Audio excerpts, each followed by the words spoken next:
All right, so are you ready to really level up those conversation skills? Today we're going to dive deep into how to start conversations. The kind that don't just fizzle out after, just a couple of awkward exchanges. Right. And so get our source today. It gives you 25 questions. Oh, wow. Yeah. But these aren't your typical small talk questions. Okay. They're designed to help you really connect with people on a deeper level. Okay, so not just how's the weather? Exactly. Whether you're at, networking event or a party or even just, chatting with someone new at the coffee shop. I really like how our source today breaks these questions down into 5 categories. Oh, yeah. It's like having a roadmap, for all these different conversational situations. I like that, a roadmap. Yeah, so you've got your general questions.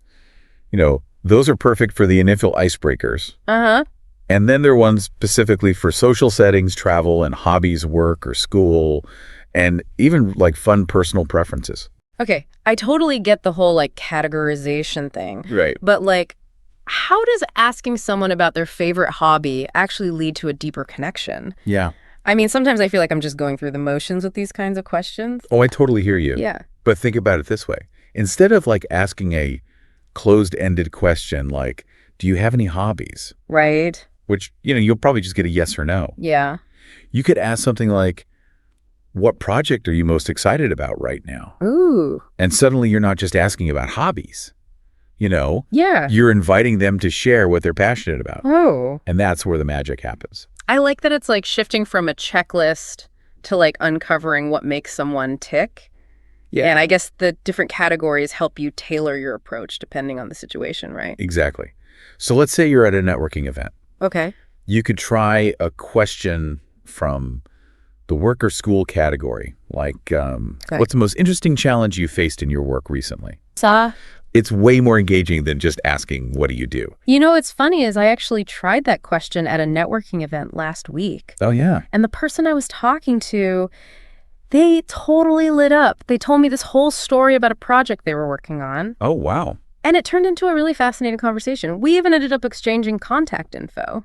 See? Yeah. It works. It really does. It's all about, finding those subtle ways to unlock deeper conversations. Right. And our source emphasizes that it's not just about the questions themselves. Right. It's about how you deliver them. Oh, right. The source talks about smiling, being friendly, and most importantly, not worrying about making mistakes. Yeah. I think that's something we all struggle with. Oh, for sure. Especially in new situations, Right. We get so caught up in trying to sound perfect Right. that we forget to just be ourselves.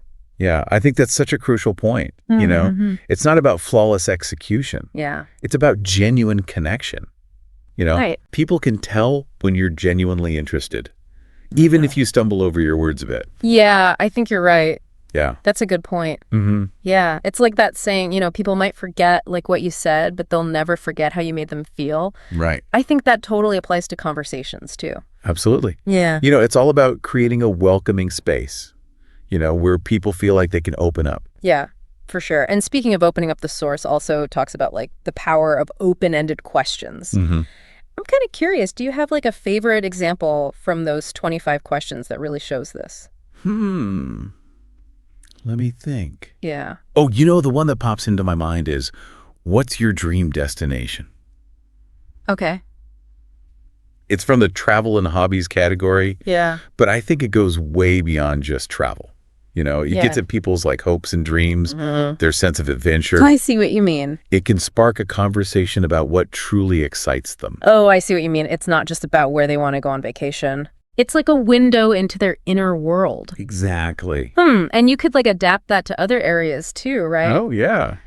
What's a skill you'd love to learn someday? Exactly. It invites them to share something they might not normally talk about. Yeah, I feel like I get stuck asking the same old questions sometimes. Oh, yeah. How was your weekend? Or what are you working on? It's I'm on autopilot. Yeah. And the conversation never goes anywhere interesting. Yeah, I think we've all been there. Yeah. It's easy to fall back on those default questions, especially when you're feeling nervous. Right.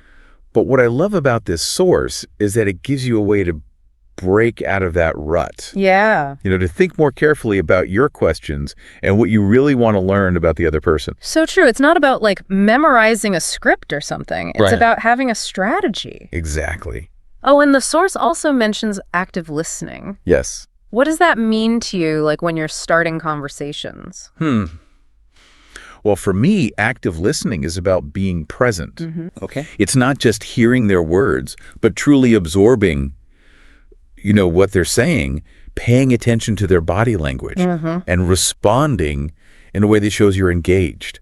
So it's not just about asking the right questions. Right. It's about making the other person feel heard. Exactly. You're creating a space where they feel understood. Okay, so it's like building a bridge of understanding. Yes, I like that. Each question is like a stepping stone. Yeah. And active listening is what holds it all together. I love that analogy. And it reminds us that conversation is a two-way street. Right. It's about giving and receiving, asking and listening. Exactly. And when both people are present and engaged, Yeah. that's when you get those like real moments of connection. Those aha moments. Yes, you don't get those from small talk. Okay, so I'm sold. These 25 questions are way more powerful than I thought. I know, right? But I gotta ask. Yeah. Do you think there are times when a simple, direct question is better than an open-ended one?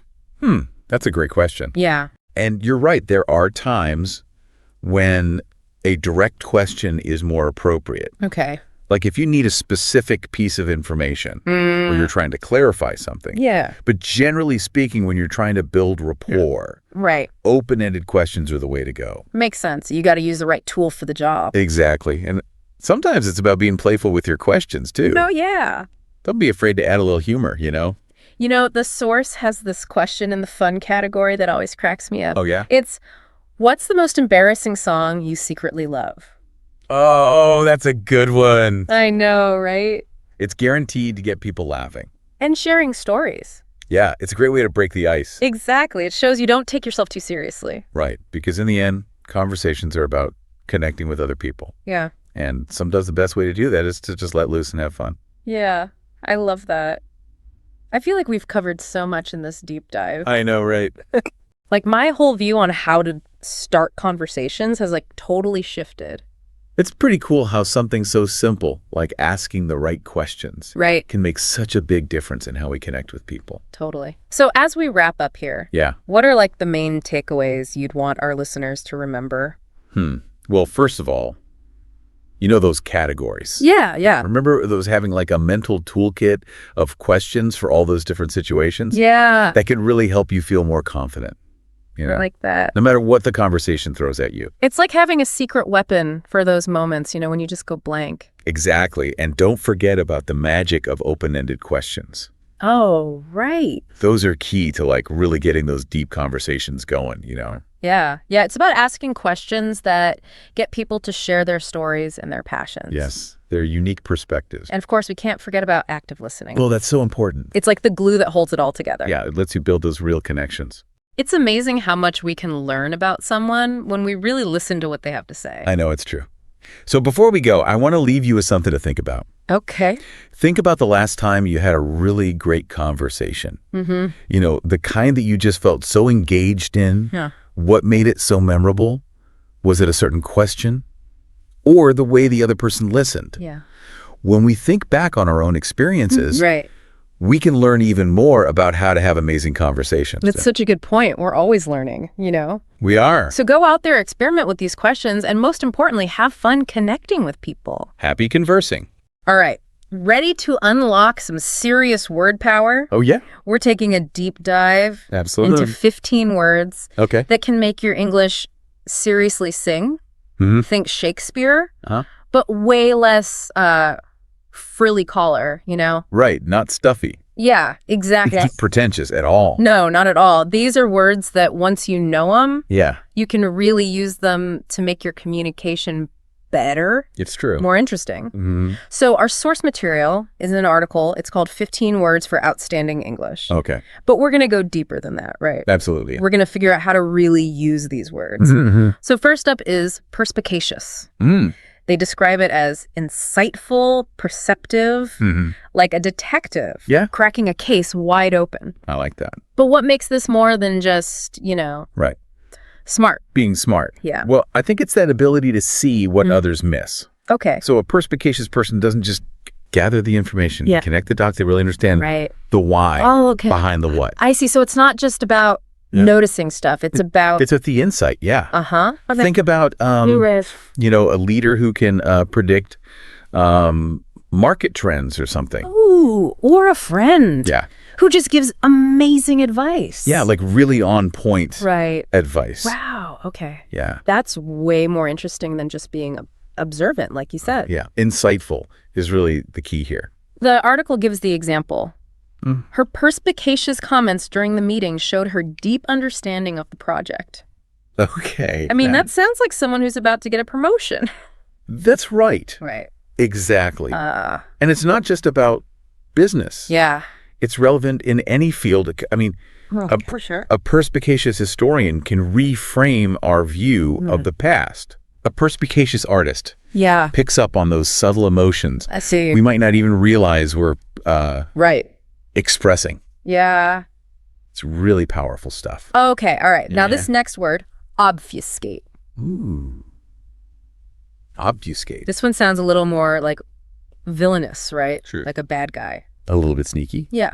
The obfuscate is to deliberately make something unclear. Okay. Muddy the waters, so to speak. Yeah. The article's example talks about like a lawyer trying to obfuscate the facts to confuse a jury. Right. It's almost like a verbal smokescreen. Yeah. Just to kind of throw people off. Exactly. But I mean, it's not always about being like intentionally deceptive. Good point. Is it? No, sometimes people obfuscate without realizing it. Oh, interesting. Have you ever been stuck listening to someone explain something simple in the most complicated way possible? Yes. They might be unintentionally obfuscating. Okay. Yeah. So the key here is to be aware of when we're doing it. Right. Right. Exactly. Yeah, nobody wants to be that person in the meeting. So how about something a little lighter? Okay, yeah. Ubiquitous. This one feels very relevant to our world right now. It does. Like the modern world. It means found everywhere. Okay. Literally. Literally everywhere. Yeah. I like it. The article talks about the ubiquitous smell of coffee in Paris. Ooh. Which for anyone who's been, it's spot on. Spot on. But think beyond the physical. Yeah. Like what's ubiquitous? Yeah, what's your world? Ubiquitous in your world right now? Oh, easy. Social media trends. Ooh, yes. They pop up. Yeah. Everyone's talking about them. Then poof. Gone.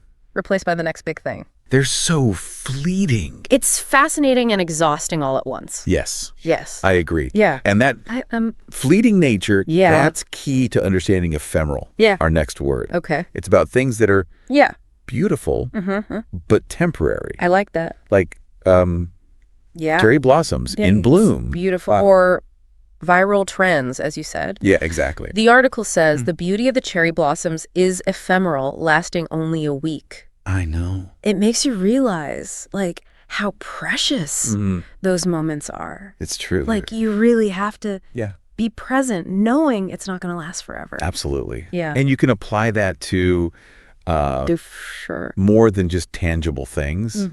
Feelings can be ephemeral, too. Oh, wow. Like that rush of excitement when you start a new project or even the kind of bittersweet nostalgia of remembering childhood summers. Ooh, deep thoughts happening over here. I know, right? Now, I gotta admit, discombobulate is just plain fun to say. Discombobulate. It sounds like what happens after one too many spins on a merry-go-round. It does, doesn't it? It does, yeah. The dictionary definition is to confuse or bewilder. Right. But there's almost a playful clumsiness to it. I agree. That I kind of like. I like that too. The article uses the example of being discombobulated by like a tough interview question, which, I mean, we've all been there, right?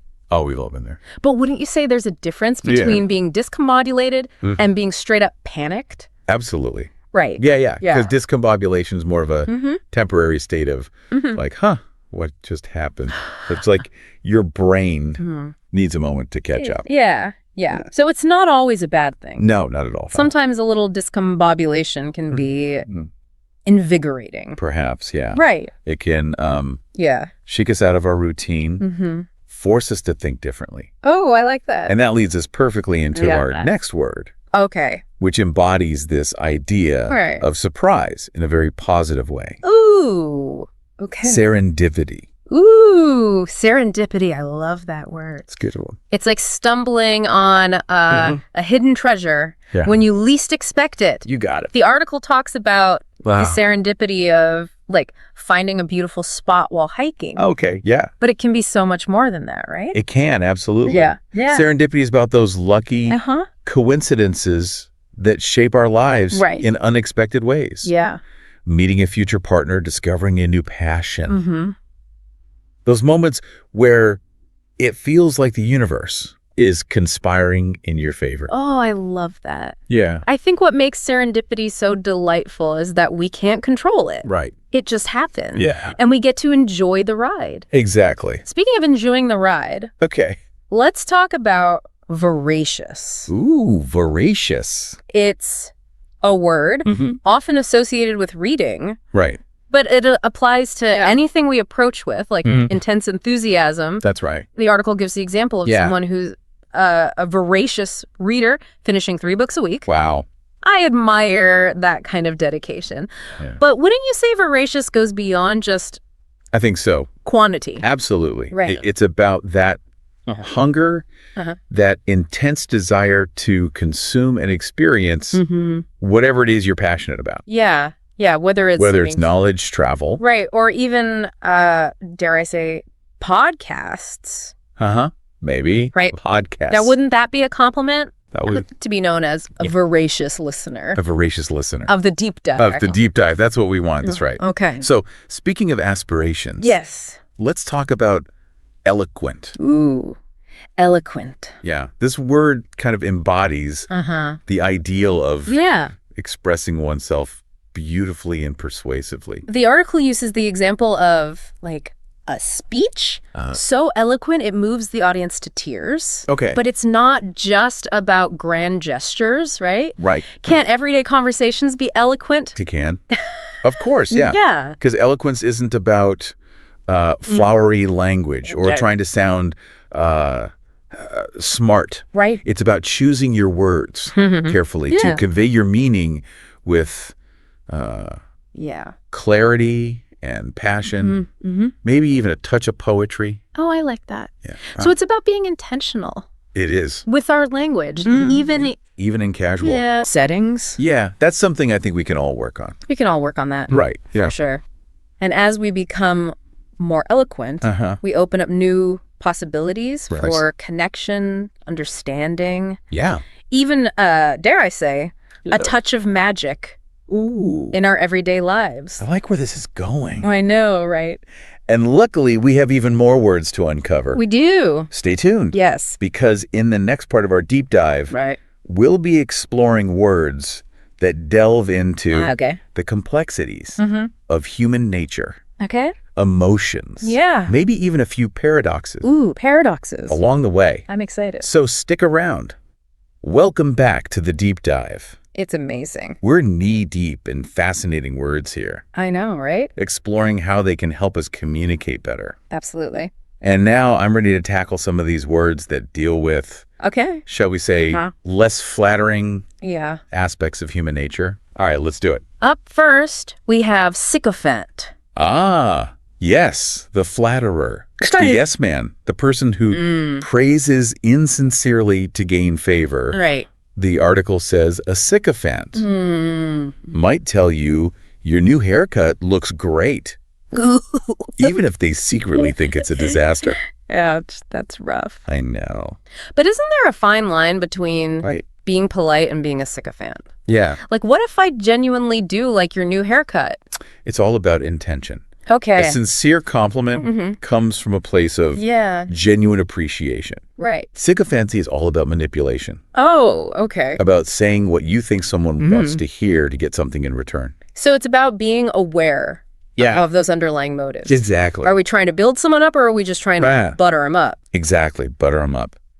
And speaking of being aware of underlying motives, our next word is a bit of a head scratcher. Paradoxical. Paradoxical. It refers to those situations that seem contradictory, but might actually contain a hidden truth. Oh, interesting. The example they use is, it's paradoxical that the more connected we are online, the lonelier some people feel. Yeah, that's true. It's like, how can those two things coexist? That's the beauty of a paradox. Right. It forces us to question our assumptions and dig deeper. Okay. On the surface, constant connection should mean less loneliness. Right. But maybe it's the quality, not the quantity of those connections that matters most. That's a good point. It's like having 1,000 Facebook friends. Right. But still feeling like you have no one to call when you're down. Exactly. And that leads us to a word that describes a potential solution. Okay. To that feeling of isolation. Cathartic. Oh, cathartic. It's about releasing pent-up emotions. Right. In a healthy way. Yeah. Think of crying during a sad movie. Uh-huh. Or writing in a journal. Right. The article mentions that writing in a journal every night was a cathartic experience for someone. It's like purging those emotions onto the page so they don't stay bottled up inside. Yeah, and catharsis can come from any activity, right, that allows us to process and release those emotions. It could be dancing, singing, creating art, even having a heart-to-heart conversation with a trusted friend. It's like giving ourselves permission to feel those feelings fully so we can move through them and come out the other side. Exactly. And sometimes what helps us move through those feelings is the realization that we're not alone. Oh, okay. And that's where our next word comes in. All right. Myriad. Myriad, okay. It signifies an abundance, a vast number of something. Right. The example the article gives is there are myriad reasons why climate change needs immediate attention. Wow. It really underscores the urgency and the complexity of the issue. But myriad can also be used in a more personal way. Yeah. Think of the myriad experiences that shape us, the myriad choices we make each day, the myriad people whose lives intersect with our own. It makes you realize like how interconnected we all are. And maybe that's a comforting thought, knowing we're all navigating this vast, complex world together. Right. Speaking of navigating the world, let's talk about a word that embodies the essence of something. Right. Quintessential. Quintessential? It's like capturing the soul of something in its purest form. That's right. The article mentions a dish being the quintessential Italian meal. Right. But how do we apply that? Right. Exactly. How do we say more abstract? Yeah, like a personality trait. Like a personality trait. Yeah. Think of someone you'd consider the quintessential optimist. Okay. They radiate positivity, always see the silver lining. Right. Lift everyone's spirits. Right. They embody the very essence of optimism. So it's about identifying those core qualities that define something. Exactly. A person, a place, or even an idea. Yeah. Okay. I like that. Right. And that brings us to a word that describes a quality I think we could all use a little more of in the world. Magnanimous. Magnanimous. It's about being generous, forgiving, and rising above pettiness. I like that. Especially when you have the upper hand. Especially when you have the upper hand. The article talks about a magnanimous gesture of like donating winnings to charity. Right. It's about acting with kindness and compassion. Yeah. Even when you don't have to. Even when you don't have to, that's right. It's a powerful word. It is. Because it suggests like certain nobility of spirit. Think of a leader who, even after winning a hard-fought election, extends an olive branch to their opponent. Ooh, that's good. Or a friend who forgives a betrayal and moves forward with grace. Okay, that's a high bar. It is a high bar. But I love the idea of like striving for that level of magnanimity. Absolutely. In our interactions with others. In our everyday lives. Right. Yeah. And finally, we come to a word that I think perfectly encapsulates the human experience. Right. Ineffable. Ineffable. Yeah. This one always gives me chills. I know, right? It's about those moments that are so powerful, so profound that words just can't do them justice. Right. The article mentions the ineffable beauty of the Northern Lights. Yes. Like it's about those experiences that touch us on a soul level. Yeah. That feeling of awe when gazing at the stars. Right. The overwhelming love for a child. Yeah. The deep grief of losing someone dear. It's like our language, as vast as it is, sometimes reaches its limits. It does. And maybe that's okay. Maybe that's okay. Maybe some things are meant to be felt rather than explained. Yeah, perhaps that's the ultimate lesson here. Language is a powerful tool, but it's not the only tool we have for connecting with the world and each other. Okay, I'm feeling all introspective now. A little bit. But before we get too lost in the ineffable, we have one last word to tackle. We do. In our next segment. It's a word that's often used to describe those who possess outstanding English. Right. But it can also be a bit of a double-edged sword. Ooh, a double-edged sword. Stay tuned to find out what it is. Welcome back to the Deep Dive, word nerds. We've journeyed through words for perceptiveness, fleeting beauty, and even those tricky paradoxes of human nature. Oh, yeah.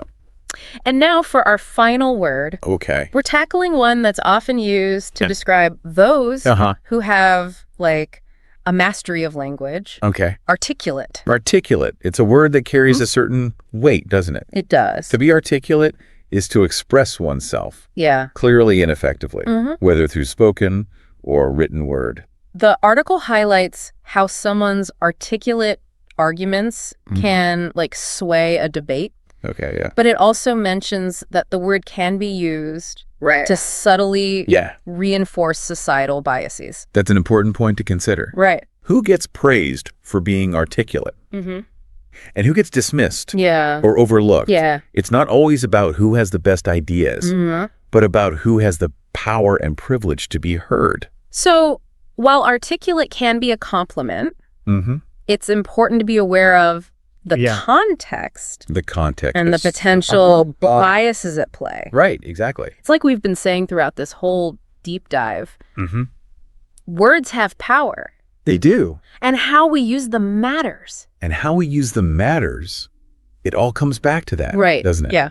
We've explored 15 words today. We have. Each with its own unique shade of meaning and potential impact. Right. But the real takeaway isn't about memorizing definitions. No. It's about becoming more conscious, more intentional, Yeah. more artful in how we use language. It's like we've been given this new set of tools, and now it's up to us to use them wisely. Wisely, yes. To build bridges. To build bridges. Rather than walls. Yes. To express ourselves authentically. Authentically. And to listen deeply. To the voices of others. Deeply, that's right. And maybe, just maybe, as we become more skilled with words, we can create a world where everyone has the opportunity to be heard. To be heard. Understood. Understood. And valued. And valued. For the unique perspectives. Absolutely. They bring to the conversation. That's a beautiful thought to end on. It is. It is. So to our listeners out there, yes, what are your takeaways from this deep dive? What really resonated with you? Which words resonated with you the most? And how do you plan to use them? How are you going to use them? In your own life. Yeah. We encourage you to keep exploring. Yeah. Keep questioning. Keep playing. And keep playing with language. Yes. Because the more we understand the power of words, the better equipped we are to use them for good.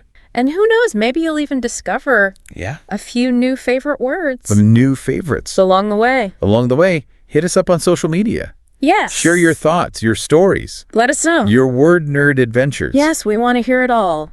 Until next time. Keep those words flowing. Keep those words flowing. Hey everyone, ready for another deep dive? Today we're looking into something really interesting. It's hidden fluency. Those signs that you're actually way better at English than you think. That's a good one. We found this article and it's called 14 Signs You're More Fluent in English Than You Think. And honestly, some of these are pretty surprising. I had no idea. Yeah, you know, we always think of fluency as this perfect thing, but this article looks at it differently. Yeah. Like how well you actually communicate, not just, perfect grammar and all that. Yeah, that's what I liked about it. It's like real world stuff, not just textbook rules. Yeah. So, where do we even start with these 14 signs? Well, a bunch of them are kind of connected, so we can group them up. Like, have you ever watched a movie no subtitles or anything, and you still got what was going on, even if you didn't get every single word. All the time. Wait, does that actually mean something about fluency? The article says it's like you're understanding the context, which is super important for communication. Like you're picking up on clues, not just the words themselves. Yeah. The situation, the other people, how they're talking. Right. That makes sense. It's kind of like when someone uses a word you don't know, but you figure it out from the rest of what they're saying. Exactly. Or even reading an article with some tough vocabulary. You get the main idea without looking up everything. The article says that's another sign. So it's not about knowing every word, it's how you use the ones you do know. Yeah. And this connects to another interesting thing. As you get more fluent, you might not be translating everything in your head anymore. What? Really? I don't even realize I'm doing that. It gets so automatic you don't notice. Like ordering food at a restaurant. Are you translating the whole menu before you talk? No way. I just look and order what I want. See? That probably means you're thinking in English already, which is like a big fluency thing. Wow, this is making me rethink my whole English level. I didn't know these little things. Could be such a big deal. I know, right? Yeah. And it gets even cooler. The article says even how you think in English changes. Like when you're planning stuff or making sentences in your head. Instead of thinking it in my own language first, I just think it in English now. Exactly. It means you're so comfortable with it. It's becoming natural. This is awesome. I'm already seeing these signs in myself. What else does the article talk about? Well, we can't forget about idioms and slang. Right? Oh, I love a good idiom. They're so fun. And the article says understanding and using them shows you really get the nuances of English. It's not just the words, it's the culture and the meaning behind them. Yeah, like break the ice doesn't mean literally breaking ice. It means making things more relaxed, starting the conversation. Exactly. And being able to not just understand, but USE those idioms. Shows you're going way beyond basic stuff. It's like a deeper level. Okay, so we got understanding the situation, thinking in English, and using idioms and slang. 3 hidden signs already. What's next? Let's get into how we actually talk in English. This might surprise you. The article says not overthinking your answers and even using filler words can actually be signs of fluency. Wait, what? I thought filler words were bad, and like... It's totally natural, especially for native speakers. Think about it. When you chat with a friend, do you plan every word before you say it? No way. It's all about the flow. Right. So if you can answer naturally without overthinking it, and maybe throw in some ums and likes, it could mean you're comfortable, like a native speaker. That's such a relief. I always feel bad when I use those words, but maybe it's not that big of a deal. Maybe not. But of course, it's all about balance. They should help your flow, not hurt it. Right. That makes sense. What else about conversations does the article talk about? This is interesting. It gets into humor and abstract topics. Those can be hard, even for people who are pretty fluent. Oh yeah, I remember struggling with English humor. I never got the jokes. Well, think about it. Humor isn't just the words. It's the culture, the tone, all these little things. So understanding it means you're fluent on a deeper level. And what about abstract topics, like philosophy and stuff? The article says being able to talk about those big ideas means you have really good skills. It's not just describing things. Yeah. It's expressing complex thoughts. That makes sense. When you're talking about something abstract, you have to be more careful with your words. Exactly. And you know what? They even have a joke example in the article. Oh, a joke. I love jokes. Tell me. Why don't skeletons fight each other? They don't have the guts. I get it. Skeletons don't have guts, so they can't fight. It's funny because guts means courage, too. Exactly. You understood the joke perfectly, which means you're getting those subtle things. It's not just knowing the words, it's understanding how they're used in a funny way. Wow, I'm seeing fluency in a whole new light. We talked about context thinking in English. Idioms, slang filler, words, humor, abstract topics. So much already. What else is there? There's more. The article talks about writing, understanding different accents, and most importantly, having the confidence to just go for it. But I think that's a lot for now. Maybe we let it all sink in and come back for the next part of our deep dive. Sounds good. This is giving me so much to think about. Can't wait for the next part. Okay, we're back and ready for more hidden fluency.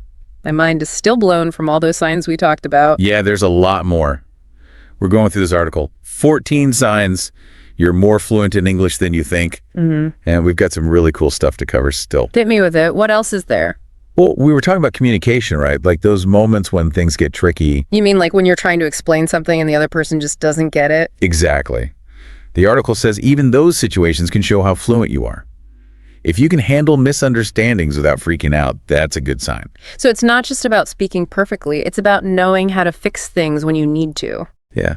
They say it's about being able to rephrase things, explain it differently, maybe use simpler words if they're not understanding you. It's all about keeping the conversation going. That's true. I used to get so nervous when I had to explain myself. But I've gotten better at it over time. Maybe that's a fluency thing too. It probably is. The more fluent you are, the more confident you feel, even when things don't go perfectly. So handling misunderstandings, that's a sign of fluency. Interesting. What else is there about communication? The article talks about changing your tone depending on who you're talking to. Oh, yeah. You wouldn't talk to your boss the same way you talk to your friend. Exactly.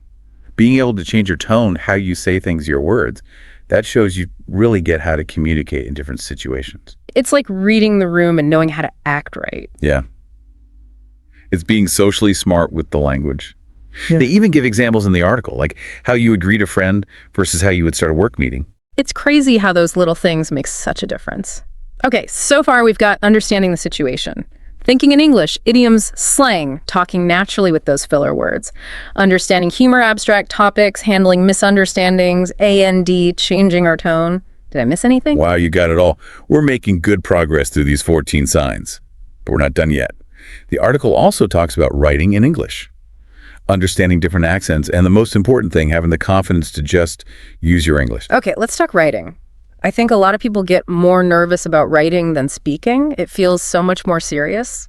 I get it. Writing is different. But the article says if you can write emails or messages naturally, without checking every grammar rule, that's actually a big deal. So it's not about being perfect. It's about expressing yourself clearly. Exactly. They give this example of a casual email to a coworker. Hi, Sarah. Just following up on the report. Let me know if you need anything else. Single to the point, gets the job done. I like that. It's not about trying to sound super fancy. It's about using writing to communicate. Right. Which brings us to understanding different accents. That can be tough. Oh, yeah. When I first started watching British TV shows, I needed subtitles to understand anything. That happens to a lot of people. Yeah. But being able to understand different accents, whether it's British, American, Australian, whatever, it shows you have really good listening skills. So it's not just about speaking, it's about understanding all the different ways people say it. Yeah. It's a super useful skill, especially these days when we talk to people from all over the world. The article even talks about watching shows like Sherlock with those British accents, or Friends with the American accents, and being able to understand them without a problem. You know what? Now that you mention it, I can watch those shows without subtitles now. Maybe I am more fluent than I thought. That's awesome. Sounds like you're improving without even realizing it. And that brings us to the last sign we'll talk about today, confidence. This one's really important. Well, definitely. I think a lot of people are scared to speak English because they don't feel confident. That's why this article is so good. It says fluency isn't about being perfect. It's about being comfortable enough to use your English, even if you make mistakes sometimes. That makes me feel better. It's okay to mess up a little as long as you're communicating right. Right. They have this example of someone correcting themselves while they're talking. Like yesterday I go to the park. I just went to the park. The point is they fixed the mistake and kept going. It's like it's okay to be human. We're not robots. Fluency is about connecting with people. Exactly. It's about using English to build relationships, share ideas, and experience the world. This whole conversation has been so eye-opening, but it feels like we've only scratched the surface. There's definitely more to talk about. But I think it's good to let all this sink in for a bit. And then we can come back for the last part of our deep dive and wrap it all up. That sounds like a plan. I can't wait to see what else we uncover. All right, we're back for the final part of our deep dive into hidden fluency. It's amazing how much we learned about how we use English, isn't it? I know. It's like we've been fluent all along, but we didn't even realize it. So now what? What do we do with all this new information? Well, that's where the last part of this article gets really interesting. It's not just about knowing the signs. It's about how we think about our fluency, like shifting our mindset from what we're bad at to what we're good at. I like that. So what kind of advice do they give? First, they say to just think about your journey with English. Like, where did you start and how far have you come? All those milestones. Yeah, it's so easy to forget about all the progress we've made. We're always focused on what's next. I know. But celebrating those wins, even the small ones, can really help us keep going. The article also says to look for chances to use English in real life, like talking to friends, watching movies, reading stuff. And notice how much you need help. So it's about putting ourselves out there and just using the language. Exactly. The more you do it, the more you'll realize you can actually do it. You can talk to people, understand things, express yourself. It's about focusing on what you can do. I love that. It takes the pressure off of being perfect. Right. And even celebrating those little wins is important. Like if you understood a movie without subtitles, or explained something complicated in English, or had a good conversation with a native speaker, those are all wins. It's like giving ourselves credit for how much we've learned. Yeah. And this next one is super important. Don't compare yourself to others. Oh, that's so hard, though. It's easy to look at other people and feel bad. I know it's tempting. But everyone learns differently. We all have different strengths and weaknesses. The article says to focus on your journey and your goals. That's good advice. It's like we're all running our own race. Exactly. And fluency isn't about reaching some finish line. It's about using English to connect with people, share your thoughts, and see the world. This whole deep dive has been so cool. I feel like I understand fluency in a totally new way. That's great to hear. Yeah. And that's the message I want you to take away. Fluency is a journey. It's about always learning and growing, but it's also about appreciating how far you've come already. I like that. Before we finish, I want to leave our listeners with something to think about. Good idea. Yeah. How about this? What's one thing about your English fluency that you want to work on? That's a great question.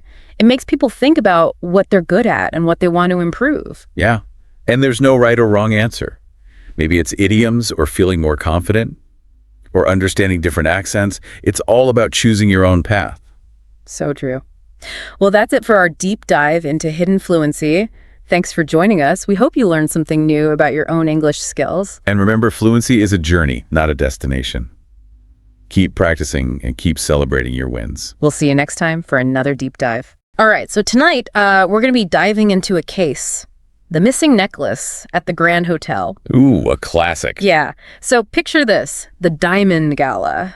A night of, just total extravagance, elegance at the luxurious Grand Hotel. Fancy. But amidst the, all the beautiful gowns and the dazzling jewels, there's a chilling discovery. Uh-oh. What happened? Lady Eleanor's priceless diamond necklace has vanished. Oh, no. Yeah, so we're going to be breaking this whole case down together, just like a team of detectives. Love that. And you know what's so interesting about this case in particular is the setup. It's that classic locked room mystery. Ooh, I love those. Yeah, so the theft, it appears to have happened in this secure location, seemingly impossible to breach, Right. It's like a puzzle box, Yeah. It just begs us to examine every single detail, every motive. Absolutely. And the best part is you get to be our partner in solving this crime. Yes. We're going to walk you through all the evidence, introduce you to the suspects, reveal their alibis. It's so fun. Think of it as your own personal detective training. Yes. All from, the comfort of wherever you're listening. Exactly. And, even though this is, obviously a fictional mystery, the techniques that we're going to use to unravel it, they can actually sharpen your real-world critical thinking skills. Mm-hmm. We're going to be looking for clues, questioning motives, analyzing alibis, just like a real detective would. Yeah, it's like a workout for your brain. Totally. So let's set the stage a little bit. So it's the Diamond Gala at the Grand Hotel. Mm-hmm. Like we said, just dripping with opulent secrets. Among the esteemed guests is Lady Eleanor, known for her, exquisite jewelry collection. She's got great taste. Oh yeah, top notch. So tonight she's showcasing a diamond necklace of incredible value, historical significance. This thing is a big deal. It's a big deal, yeah. And that detail right there, that is crucial because it instantly establishes motive, the sheer worth of this necklace, it just makes it this irresistible target for any thief. Yeah, everyone's looking at it. Exactly. So now this is where our three main suspects kind of come into play. Each of them was near Lady Eleanor's room on that fateful night. We've got Sarah, the maid. Okay. Mr. Collins, a guest at the hotel. Okay. And the kind of ever so composed Mr. Thomas, the butler. Oh, the butler. Yeah. So now each of these suspects, they have an alibi, at least initially. Right. So let's start with Sarah, the maid. Her statement, very short, to the point, I didn't go inside the room. I only cleaned the hallway and left. It sounds kind of rehearsed, Yep. She's trying to distance herself. What do you think? Yeah, it's almost a little too perfect. Yeah, exactly. She's trying a little too hard. Yeah. And then there's Mr. Collins, the guest. His alibi is very specific. He says, I was in my room the whole time working on my laptop. Oh, interesting. See, that feels a bit over-explained to me. Just like, why is he going above and beyond to create this solid alibi? Like he's trying to be very memorable, like, this is what I was doing. Exactly. So, and finally, we have Mr. Thomas, the butler. He states, I was only delivering drinks to the other guests. I had no reason to enter her room. Ooh, interesting. See, he's emphasizing his duties, like lack of motive. Yeah. Playing that role of the dutiful, invisible servant. Yeah, just doing his job. Exactly. But remember, these are just their initial statements, the real work. It begins with examining the physical evidence, those silent witnesses that can tell like a completely different story. Oh, I love that. The silent witnesses. So good. They don't lie. So that brings us to the clues uncovered by our fictional investigator, Detective Jones. Okay. The first clue, the jewelry box was locked, but the lock, it had been forced open. Okay, so that immediately tells us that the thief likely didn't have a key. Right. And that narrows down our suspect list considerably, doesn't it? It does. So who do you think, like, based on this clue alone, we can rule out? Take a moment to consider the suspects, and their potential access to a key. Now, the second clue Detective Jones finds is a muddy footprint on the carpet near the balcony door. What? Ooh. What do you make of that? Okay, well, that raises a fascinating possibility.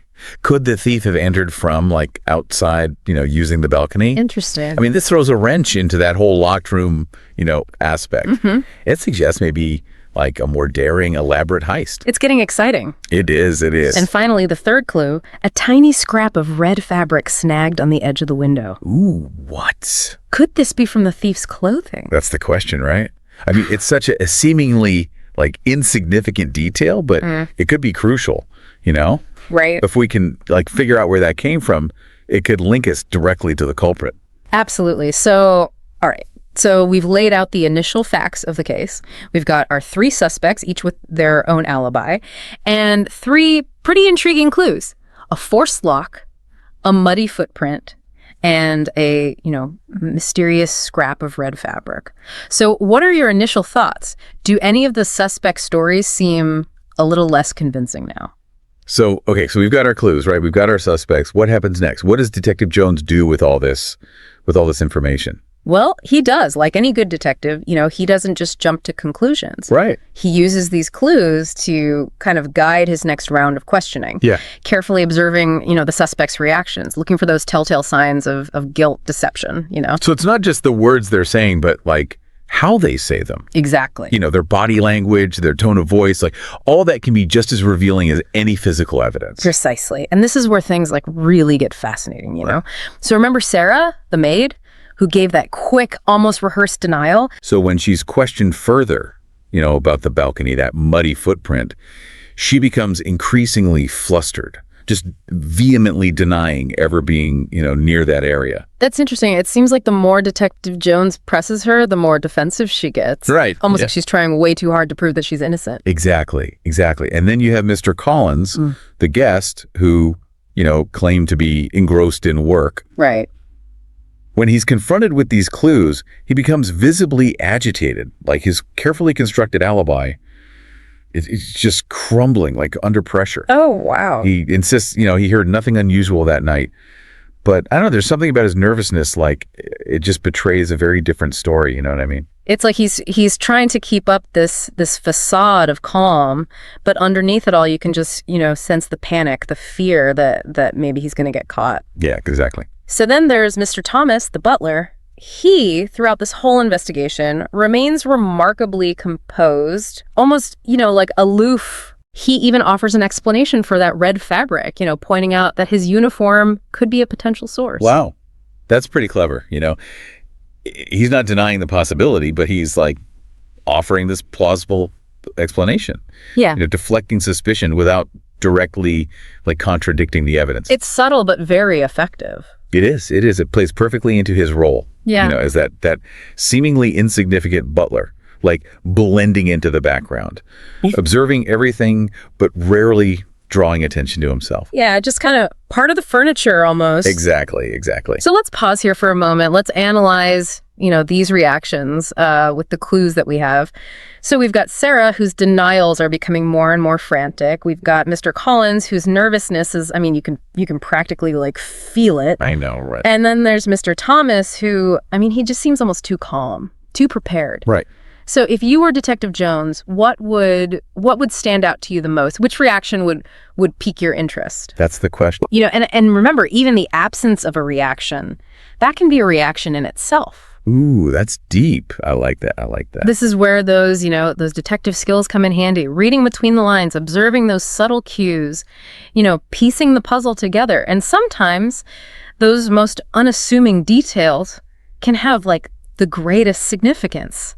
Like that muddy footprint, for instance. Yeah, that footprint's particularly intriguing, right? Yeah. Because it directly contradicts that locked room element. Yeah. Like, it suggests that maybe the thief bypassed all those traditional entry points and used, a more unconventional route, like the balcony. And if we think about who might have access to the balcony, the list of suspects gets a lot smaller. Exactly. It's all about, connecting the dots, weaving together the physical evidence with their statements, their reactions. It's like creating this tapestry. Yeah.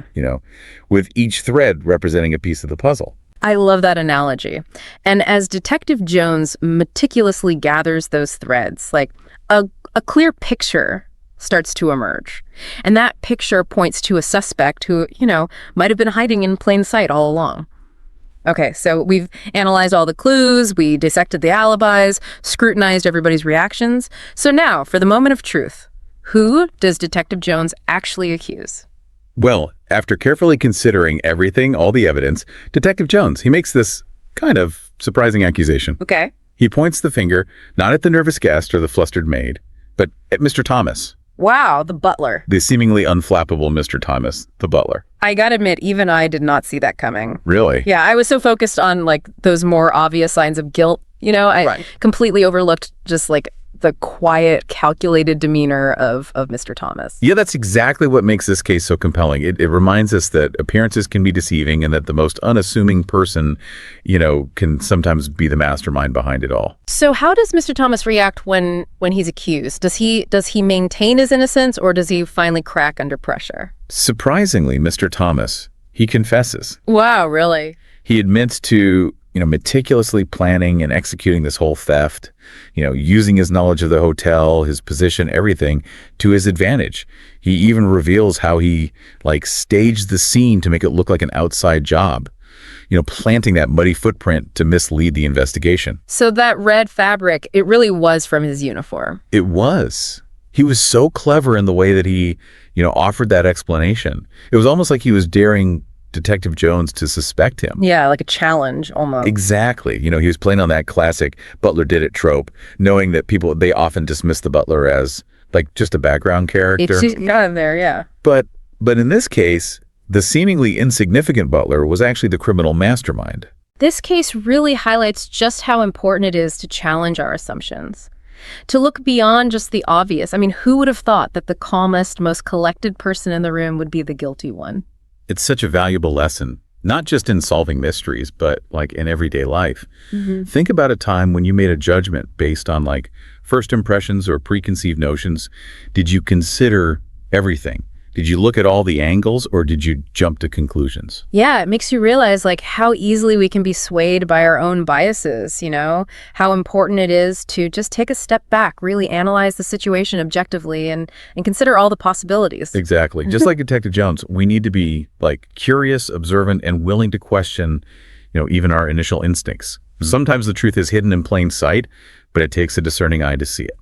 So as we wrap up our deep dive into the missing necklace at the Grand Hotel, let's just take a moment to reflect on the lessons we've learned about critical thinking, observation, the dangers of assumptions. Yeah, the world is full of mysteries, big and small. And by honing our detective skills, we can become more discerning thinkers, more perceptive observers, and just overall more confident in our decisions. So the next time you're faced with a puzzling situation, channel your inner Detective Jones. Ask questions, examine the evidence, and don't be afraid to challenge the obvious. You might be surprised by what you discover. All right, so today we're diving deep into the life and career of Alain Delon. Ooh, exciting. For an actor who is so famous for his looks, there's a surprising amount of depth to this guy. Yeah, and drama, I mean, his life story could be a movie itself. Right. I mean, you requested this deep dive, so I know you're into classic film. Huge fan. And Delon is like French cinema royalty. Totally. But as we'll see, there's so much more to him than just a pretty face. Oh, absolutely. You know, what fascinates me about Delon is that even though he's remembered for his looks, his life was full of these dramatic twists and turns, and it all started with a childhood that was anything but glamorous. Okay, so let's rewind all the way back. Turbulent beginnings, right? Yes. How did his early years shape the man he became? Well, picture this. Little Alain, born in 1935. Okay. Parents divorced when he's just 4 years old. Wow. Shuffled between foster families, different schools, no stability. So he was dealing with a lot at a young age. Yeah. And you can see echoes of this kind of chaotic upbringing in the characters he plays later on. Yeah. You know, often emotionally guarded, withdrawn. It's like that early instability just infused this intensity into his acting. That's interesting. You know, it's not always clear how an actor's personal life affects their work. But in Delon's case, it seems like those early experiences really did shape his persona. Absolutely. But before he's even on a film set, there's another formative experience. Right. The French Navy and the First Indochina War. Right. And knowing how much you love his Purple Noon, his breakthrough role. The one that launched him, right? Which really did. Yeah, Purple Noon. Adaptation of Patricia Highsmith's novel, The Talented Mr. Ripley. Oh, I love that book. It's so good. Yeah. It's this captivating story, deceit, moral ambiguity, chilling charisma. And Delon, he just embodies Tom Ripley. Really becomes him. He becomes him, yeah, and with this unsettling charm that you can't take your eyes off of. I've heard some critics say that Delon was just playing himself in Purple Noon, like typecast, you know? It's interesting, isn't it? I mean, Delon's natural charisma is definitely there. Yeah. But I think he brings a depth to Ripley that goes beyond just charm. He captures that manipulative nature, the darkness underneath, and it creates this truly multi-layered performance. So it's more than just surface level. Way more. And the film was a huge success, critically and commercially, and it launched Delon to the forefront of European cinema. Totally. Then just a few years later, 1963, he cements his place as a legend with The Leopard. The Leopard. Okay, this is an epic historical drama. Huge film. Lucio Visconti directing. Delon acting alongside giants. Burt Lancaster, Claudia Cardinale. I mean, you've probably seen clips. It's visually stunning. Beautiful. And Delon, breathtaking performance. I've heard it said that The Leopard made him synonymous with French cinema. Would you agree? Definitely. I mean, it catapulted him to international fame, made him one of the most sought-after actors of his generation. But you know what? What? Delon was far from a one-trick pony. Right. Let's get into that. He was known for his range. His range was remarkable. So let's dive into some of those roles that show off his versatility. He wasn't afraid to tackle different genres, was he? No, not at all. Let's start with Rocco and His Brothers, also came out in 1960. Oh, wow. Same year as Purple Noon. Powerful drama, family, loyalty, tragedy, all set against post-war Italy. Imagine yourself transported to that time, that place, the grit, the desperation. You can almost feel it. And Delon's performance as Rocco, the moral center of the family, is just raw and moving. It sounds intense. It stays with you long after the credits roll. Then Le Samouraï in 1967, directed by Jean-Pierre Melville. Oh, yes. Master of French noir. And this film, it's just iconic. What makes his portrayal of the hitman so compelling? He plays Jeff Costello, this solitary, almost mythical hitman, and he does it with this cool precision, economy of movement that's just mesmerizing, but there's this underlying vulnerability too. Like hidden depths. Exactly, and it's that duality, that complexity that makes his characters so fascinating. Okay, and we can't forget La Piscine, 1969, a really sensual psychological drama where he stars alongside Romy Schneider. And, you know, you can't talk about this film without mentioning their real-life romance. Oh, right. That chemistry, electric. It must have just added fuel to the fire of their public image. Totally. The film itself is a classic, and it showcases another side of Delon's talent. Really shows his range. Absolutely a must-see for any Delon fan. And that same year, he's in The Sicilian Clan, I mean, this really shows he can do action, crime thrillers, and bring that same intensity he had in his dramatic roles. Oh, he nails it. Yeah. He's totally believable as Roger Sartre, this cunning, ruthless criminal. And it reminds us that Delon wasn't afraid to explore, to push those boundaries. He could be charming, dangerous, vulnerable, you name it. He really ran the gamut. He did. Yeah. But, he wasn't just interested in these darker roles. He was drawn to complex characters, the morally ambiguous ones. Right. And that led him to Mr. Klein in 1976, a haunting tale set in Nazi-occupied France. Okay, Mr. Klein. This is a masterpiece. It really is. It stays with you.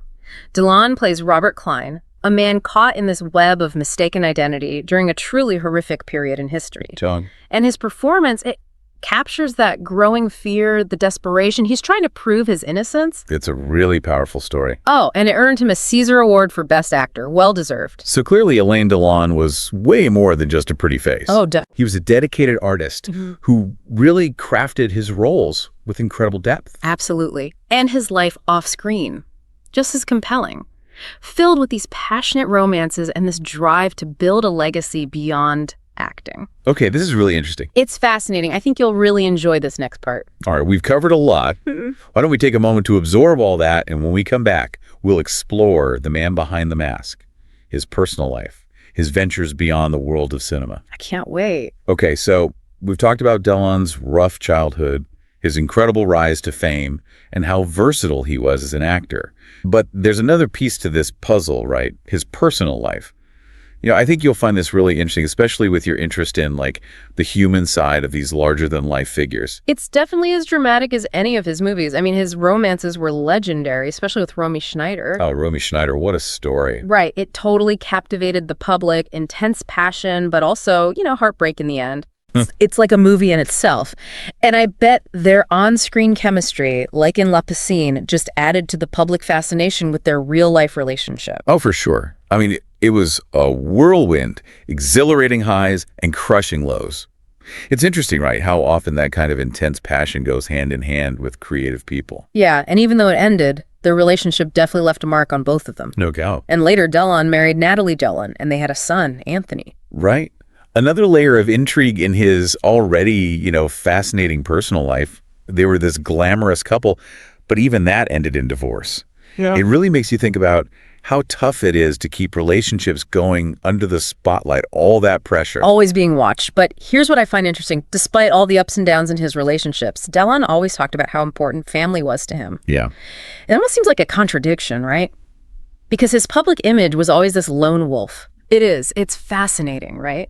He called himself a lone wolf, but family was like this anchor for him. He had 4 kids total, and even with the inevitable ups and downs, he stayed close with them. It shows a depth, a commitment to family that you might not expect. So we've got this picture, right? Difficult childhood, rise to stardom, diverse roles, complex personal life. But there's this other side to Alain Delon that often gets missed. His business sense. This might surprise you, but he wasn't just an artist. He was a pretty savvy entrepreneur. Yeah. Delon understood the power of his image, and he built the successful brand. Perfumes, watches, accessories. He had this impeccable taste, and he turned it into a real empire. Like he created a brand out of his own style. Do you think that surprised people? Maybe those who only knew him from his movies? It speaks to another side of him. Ambition, creativity, and this desire to build something that would last, something beyond acting. He wasn't content to just be a face on screen. He wanted to create. And speaking of legacy, he did rack up quite a few awards, didn't he? Oh, absolutely. He won a César Award, which is basically the French Oscar, Best Actor for Mr. Klein. And then in 2019, he got the Palme d'Honneur at Cannes, wow, which is a Lifetime Achievement Award, recognizing his huge contributions to cinema. It's one of the biggest honors in film, It's not just about one performance. It's about a whole career devoted to acting. That's amazing. From a troubled kid to an international icon, recognized for his art and his business smarts. But he didn't totally disappear after getting those awards, did he? No, he kind of gradually retired from acting, fewer films after the 90s, but his impact is undeniable. He's a legend. His performances, that look in his eyes, his effortless style, they still inspire people today. And he's been pretty open about aging, about death, about the wisdom that comes with living a full life. It gives you a glimpse into the man behind the image, someone who experienced incredible success, but also personal struggles. It sounds like he always kept people's attention. Earlier you mentioned how he often talked about feeling lonely. I think that's a really interesting thread to pull on, especially when you think about the psychology of fame, which I know you're interested in. Definitely. I mean, here's a guy who had it all: fame, success, wealth. But he often talked about this deep sense of solitude. It's like the thing he was seeking, the recognition, somehow led to this feeling of being alone, even surrounded by fans. Yeah, it's strange, right? Like wanting fame, wanting to be validated by others could actually lead to more loneliness. It makes you wonder about the real price of fame, what you have to give up to get it. Do you think this feeling of being alone was just part of who Delon was? Or did it come from the life he chose, the path he took? That's a tough one. It could be a little of both, right? His childhood, the instability, not having those strong relationships early on, maybe that contributed to a sense of detachment. And then being an actor, always in the public eye, that can create a distance between the person and the image. Always being watched, having to maintain this persona, it can make it hard to really connect with people. Okay, so we've explored so much of Alain Delon's life, his career, the highs and lows, the good and the bad. But there's this big question that always seems to come up.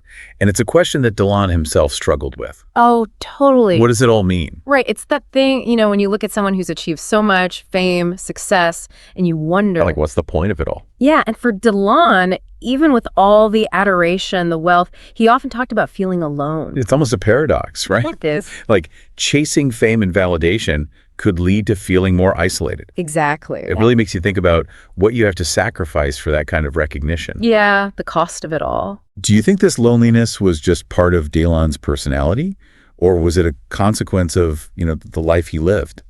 It's a great question. Maybe both. I mean, think about his childhood. Right. So rough. So unstable, not having those strong, loving relationships early on. It couldn't made it hard for him to really connect with people. And then being an actor, Right. It's all about image. You can put up a wall between the real person Yeah. and the public persona.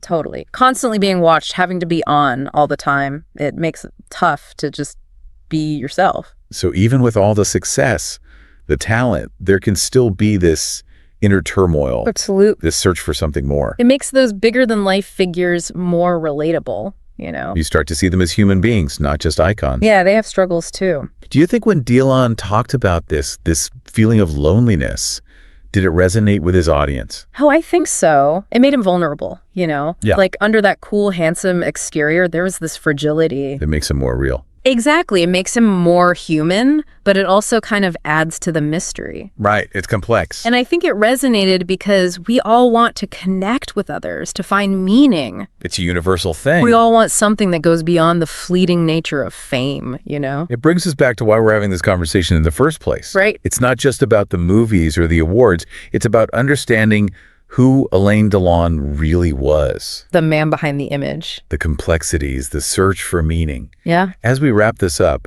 what do you think his legacy is? What will he be remembered for? He'll be remembered for those incredible performances. Oh, absolutely. In those iconic films, but also, I think for his honesty, Yeah. for talking about the downsides of fame, that loneliness. It's not something people usually talk about. He didn't shy away from it. He showed us a glimpse of what it's really like, and I think that's powerful. It reminds us that success doesn't solve everything. Right. That even those who seem to have it all still struggle. We're all human. We all have those moments. I hope this deep dive gave you a deeper appreciation for Alain Delon. Me too. Not just as an actor, but as a person, as a man who lived a really full, really complex life. I think he was a true cinematic icon, but more than that, he was a human being who was honest about his experiences, about the good and the bad. That's a great way to put it. Well, on that note, we're going to wrap up this deep dive into the world of Alain Delon. It's been a pleasure. Thank you so much for joining us, and we'll see you next time for another fascinating deep dive. All right, everybody, welcome back for another deep dive. Today we're going to be looking at synonyms. Ooh. But not just any synonyms. We're going to be looking at nuanced synonyms. Yeah. You know, sometimes you can say the same thing using different words. Yeah. And it has a totally different impact. Exactly. And we found a great source for this deep dive. So, without further ado, let's jump right in and see how we can all learn to use words better and understand people better when they use certain words. So it's all about precision. it is all about precision. Yeah, that's a great way to put it. Because you know there are a lot of words in the English language that kind of mean the same thing, but how do we choose the right one at the right time? Exactly. And that's what nuanced synonyms is all about. Yeah, so the first pair of words we're going to look at are angry and irate. Now, our source says that both of these words obviously mean displeased or upset in some way, but they have different connotations. Connotations, that's a good word. Yeah. So how would you describe the difference between angry and irate? Well, I think angry is like, you know, kind of like everyday frustration. You know, you're stuck in traffic, you spill your coffee, you know, your internet's not working, you're angry. Right.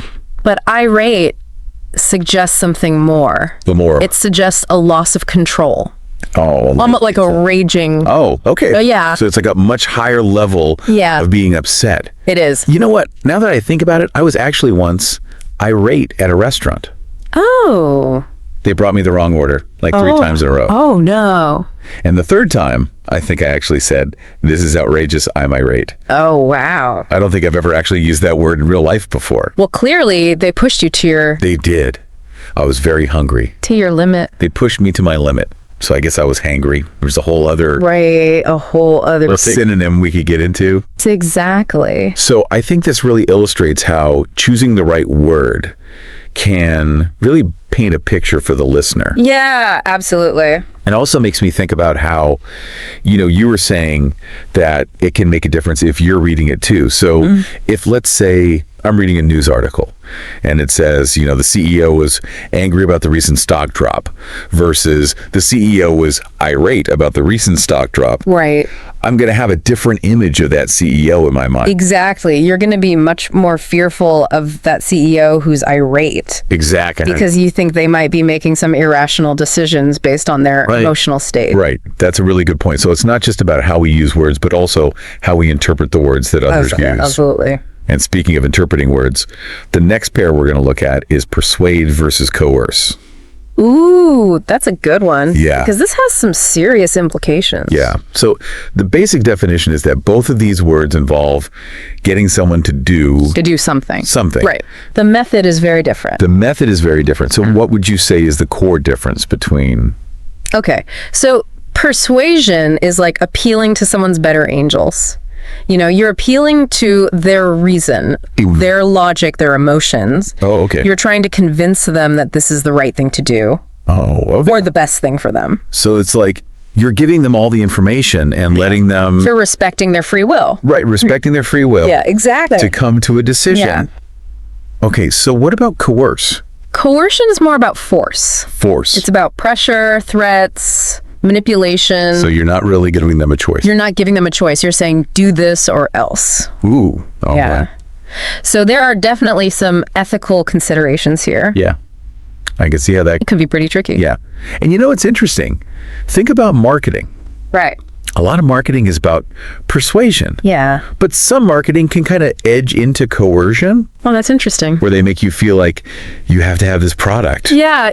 I know what you mean. It's like that feeling of, I'm not good enough unless I buy this thing. Right. Yeah. So it's really important to be aware of these tactics. So I think this is a great example of how just one word can really completely change the meaning of the meaning and the implications of what you're saying. Wow. Okay. So let's move on to the next pair, which is curious versus nosy. Oh, this is a good one. Yeah. I think we all want to be seen as curious, right? Yes. But nobody wants to be nosy. Right. Because curious has positive connotations, right? Right. It means you want to learn, you want to explore. You're interested in the world. You're engaged. Yeah. So what's the difference? How does it... But nosy crossed that line. Nosy is when you're getting into other people's business.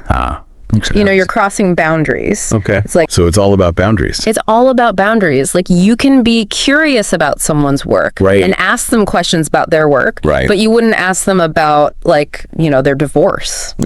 Okay. Yeah. That would be nosy. That makes sense. Right. Yeah. So I guess it's all about being mindful of context and the appropriateness of your questions. Right. Yeah. I like that. All right, moving on. The next one is confident versus arrogant. Oh, this is a classic. Yeah, these are two words that I think are often confused. Yeah. But they're very different. They're very different. So how would you define confident? Well, confident is about believing in yourself, Okay. knowing your worth, knowing your strengths, but without putting other people down. Oh, okay. It's like a quiet self-assurance. Okay. Yeah. So it's not like you're You don't have to brag. boasting. You don't have to boast. You just know you're good at what you do. Okay, I like that. Yeah. What about arrogant? Arrogant is when you let it go to your head. Oh. It's like you think you're better than everyone else. Right. And you often put other people down to make yourself feel better. Oh, so there's that element of it. It's like an inflated sense of self-importance. Right. It's not just about being confident. It's about being superior. Okay. Yeah. So it's like confident is a healthy level of self-esteem. Self-esteem. But arrogance is like it's gone too far. It's toxic. Yeah. Yeah. Okay. And for the last word pair today, Okay. we're going to talk about economical versus stingy. Ah, yes. Money matters. Money matters. Money matters. Yeah. So, again, I think we all want to be economical, right? Yes, we want to be financially responsible. Right. We want to be smart with our money. Make wise choices. Right. But when does that become stingy? Well, economical is about being efficient. Okay. Getting good value for your money. It's like, you're not wasteful, right? But you're not afraid to spend money when you need to. Okay. Stingy is when you're unwilling to spend money even when it's necessary. Oh. Even if it means you're depriving yourself or others. So it's like you're taking it too far. You're taking it too far. It's like, refusing to buy new shoes even though yours have holes in them. Right. Or always splitting the bill down to the last penny, even if it makes everyone uncomfortable. Right. It's like you're putting the money It becomes an obsession. above the relationship. Exactly. Yeah. Wow. So I think this deep dive has really shown me how just one word can make a huge difference in how we communicate, how we perceive things, and how we understand, and how we interact with the world. And you know what? I bet everyone listening right now is thinking about all the words they use every day. Thinking about their own vocabulary. Right. Yeah. And whether they could be using more precise language. And I think that's the biggest takeaway from all of this. Absolutely. Is that being more mindful of the words we choose can really help us. Connect better with people. Connect better. Avoid misunderstandings. And just generally be more effective. More effective communicators. And that's really what it's all about, right? That's what it's all about. Awesome. Well, that brings us to the end of our deep dive today. Great discussion. Yeah, it was a really interesting one. It was. But before we go, I want to leave you with one final thought. Okay.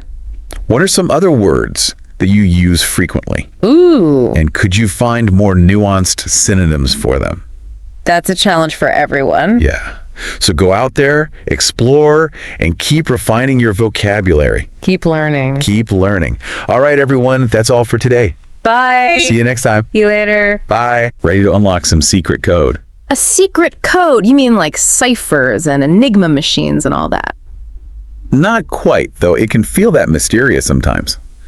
I'm talking about double meanings in English. Oh, I see where you're going with this. Those tricky words that seem to shapeshift depending on who's saying them and how. Exactly. And we're going deep on this today, decoding those double meanings with your expert insights.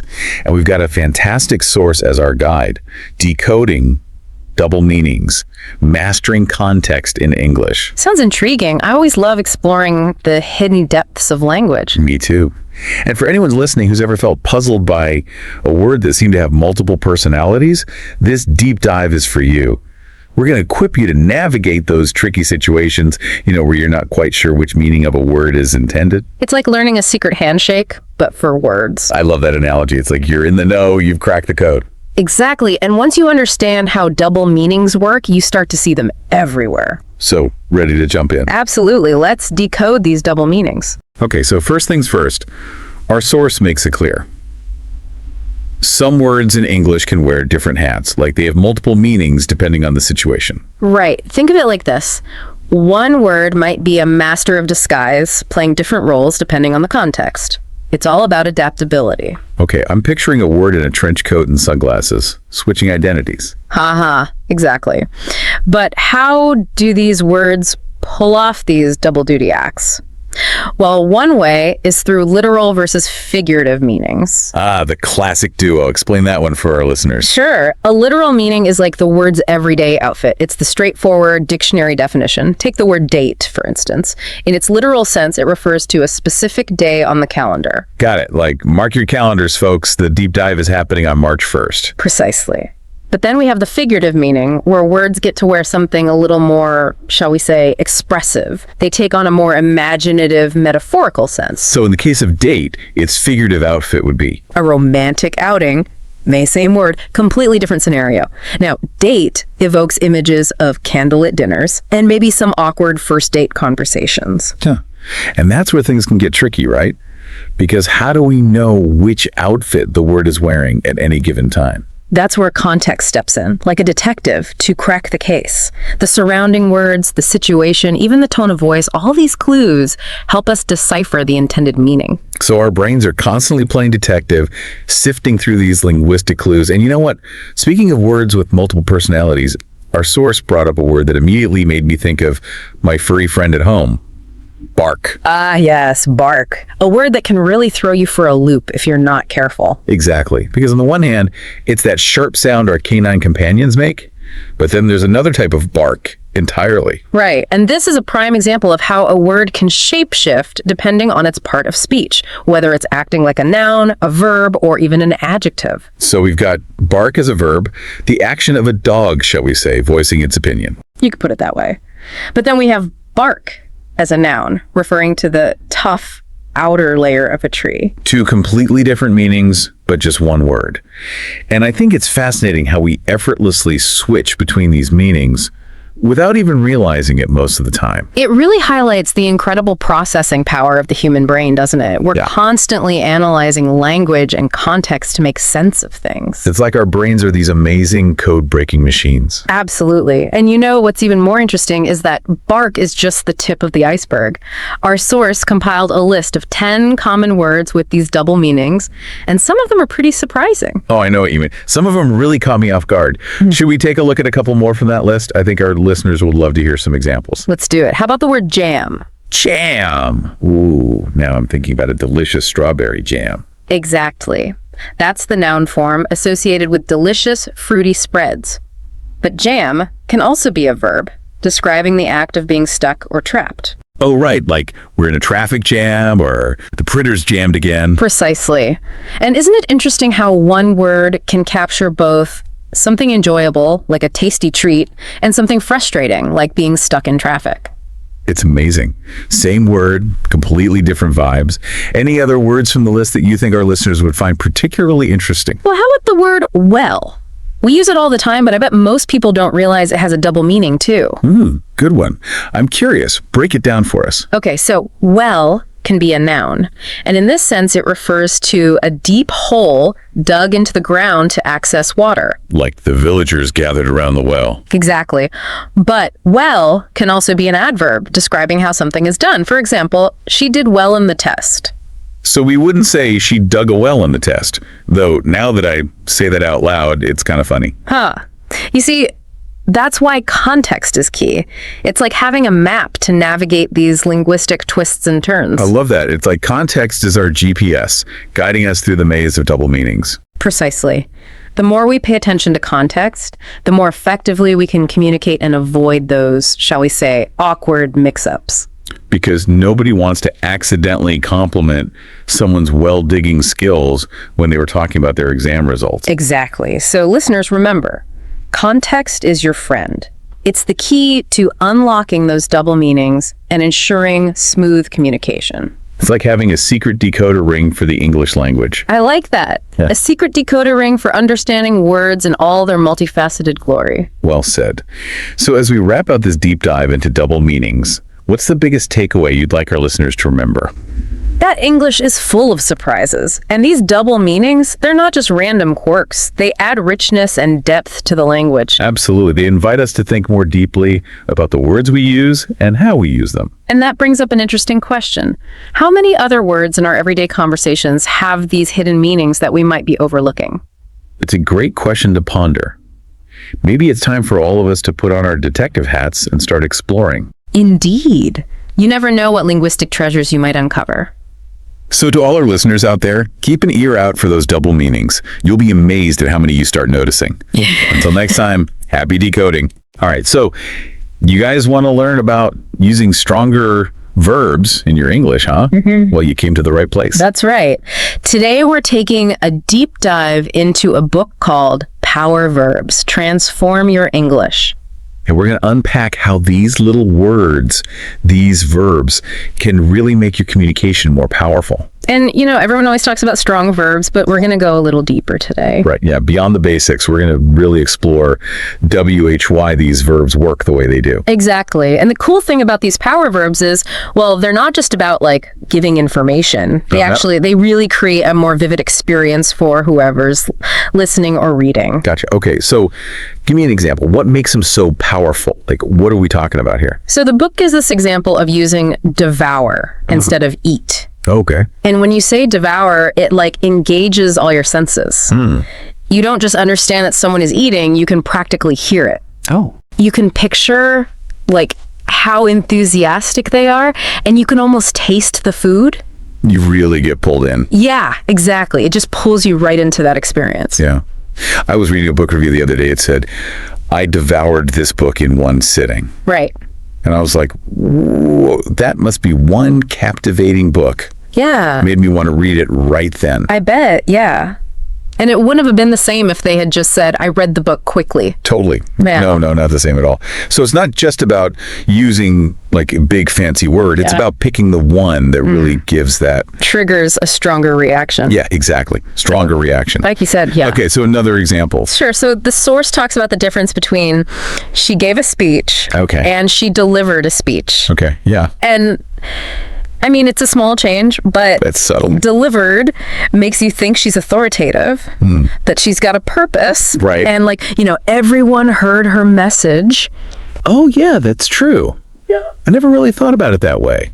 I'm starting to see that there's more to it than I thought. Totally. It's not just opening up at the source and picking a long word. No, not at all. That's about the right word. Okay, so the book, it gives this whole list of power verbs. How are you supposed to know, which one to pick? Right. There are so many good ones to choose from. Yeah. But the key is, what nuance are you trying to get across? What do you really want to say? Okay, yeah. So they have this practice section, and the sentence is, she blank the mystery for the class. Okay. So if you want to say the explanation was super clear, everyone got it, right, you might say, she illuminated the mystery for the class. Oh, okay. But if it's more about uncovering hidden clues and stuff, then unraveled might be better. Oh. So even though they're both strong verbs, it's really about what you're trying to... Yeah, what you're highlighting, yeah. Okay, I get it. That's where those subtle differences are really important. So what's the, big takeaway here for our listeners? I'd say, remember, power verbs are tools to make your communication more exciting and effective. Okay, yeah. But like any tool, you got to use them carefully. Right, you got to know how to use them. Exactly, and think about the impact they'll have. Okay, so what's our challenge for everyone listening today? Well, I want you to pay attention to the verbs you use today. Just notice them. Okay. Try swapping in a power verb and see how it feels. Oh, fun. Yeah. Does it change how your message comes across? I love it. Great advice. Go forth and amplify your English, everyone. That's right. All right. Thanks for listening. Welcome to our deep dive into better English fluency. We're going to be looking at some excerpts from 21 Words for English Fluency, a replacement guide, and it's really all about swapping out those blah words with alternatives that pack more punch. It's kind of like a vocabulary upgrade. We're going to uncover why those seemingly small tweaks can make you sound incredibly fluent. It is fascinating, isn't it? How so many language learners, they hit a wall. They know a lot of words, but their speak still lacks that wow factor. So I think this deep dive is going to equip our listeners to not just know more words, but to choose the ones that create the most impact. Yeah, so let's unpack why replacing basic words is so important. The source argues that it's not just about sounding fancy, right? Right. I mean, think of it this way. Basic words are kind of like the foundation of a house. They're essential, but they don't make it unique, right? It's the details, the architectural flourishes that give it personality. And it's very similar when we're talking about vocabulary. Using a richer vocabulary lets you express yourself with more precision and personality. It's about painting a more vivid picture for your listener. So it's about moving beyond just being understood and towards being truly engaging. The source kicks things off with 7 common words that we use all the time, but maybe we could be using better. Yeah, I'm ready. Let's hear them. First up, we're saying goodbye to very. It's like the default intensifier, but it doesn't really add much oomph. Instead, the source suggests we try going for words like extremely or incredibly. So instead of saying I'm very tired, you would say I'm incredibly tired. Yes. And you know, it's interesting, the choice between extremely and incredibly. Extremely feels a lot more factual and objective, right? While incredibly conveys a much stronger sense of personal feeling. It's almost like you can't believe how tired you are. Ooh, that's a good point. It's like choosing the right spice for your dish, right? Yeah. They both add heat, but in slightly different ways. What about good? Surely there are more exciting ways to express positivity, right? Absolutely. So the source suggests we go with amazing, fantastic, or excellent as upgrades. But again, it really depends on what you want to convey. Fantastic has a very bright, almost childlike energy to it. Excellent, on the other hand, feels more refined, more adult, maybe even a bit more reserved in its enthusiasm. Okay, so if I'm describing a roller coaster, I'd probably go with fantastic. Yeah. But if I'm praising someone's work performance, excellent might be a better fit. Exactly. It's all about matching the word to the tone and the context. Now, on the flip side, how do we move beyond just saying bad when something is, well, not good? Yeah, bad feels kind of vague, doesn't it? It's like a one-size-fits-all complaint. Right. And the source gives us options like terrible, awful, or horrible. So awful suggests something that's offensive to your senses, whereas terrible implies something that causes distress or fear. And horrible is even stronger, suggesting something truly repulsive or shocking. So if I had a truly disgusting meal, horrible would be the word. Precisely. Now let's talk about size. Instead of big, the source recommends words like huge, massive, or enormous. Yeah, it's like we're taking big and supersizing it. Yes. And each of those replacements has a slightly different connotation. Huge is pretty much a general intensifier. Massive emphasizes weight and density, while enormous suggests something overwhelming in scale. So massive would be perfect for describing, say, a giant boulder, while enormous might be better suited for like a sprawling cityscape. You got it. And on the opposite end of the spectrum, we're trading in small for words like tiny, petite, or miniature. Tiny is definitely more evocative than just small, wouldn't you say? It almost makes me think of something delicate and precious. Absolutely. And that's the beauty of using more descriptive language. You can actually evoke specific feelings and images in your listener's mind. Okay, let's move on to feelings. So the source suggests replacing happy with words like joyful, thrilled, or excited. Happy is a wonderful feeling, but it can be a bit too general at times. Joyful has a sense of deep contentment and peace, while thrilled implies a surge of excitement and delight. And excited is more outward focused, suggesting eagerness and anticipation. So if I win a lottery, I'm probably feeling thrilled, but if I'm spending time with loved ones, I might be more joyful. Exactly. Now, how about replacing sad with more nuanced words? Yeah, sad can feel a bit flat, especially if you're trying to express something more complex. Right. And so the source recommends using words like heartbroken, upset, or down. Heartbroken conveys a deep sense of loss and grief, while upset suggests a feeling of distress and agitation. And then down is more subtle. It implies a mild but persistent feeling of sadness. Interesting. So if I lost my pet, I might say I'm heartbroken, but if I miss a train, I might just be upset. Exactly. You're starting to see how these seemingly simple word choices can have a big impact on how you express yourself. Wow, we've already covered 7 words, and I'm feeling like my vocabulary is getting a major upgrade. What stands out to you so far? I think what's fascinating is that we're not just replacing words, we're exploring the subtle shades of meaning they carry. It's about becoming more aware of the power of language and how it can be used to create a richer, more engaging communication experience. I completely agree. And this is just the beginning. We're about to dive into the world of verbs, which is where things get really interesting. Okay, so get ready to energize your language. We are moving on to verbs, which the source calls the engines of our sentences. I'm really excited to see how we can replace some common verbs with more dynamic alternatives. Oh, I think you'll be surprised by how much vibrancy you can inject into your speech just by being more mindful of your verb choices. It's like swapping out a sputtering engine for a high-performance one, you know? I love that analogy. Okay, let's dive right in.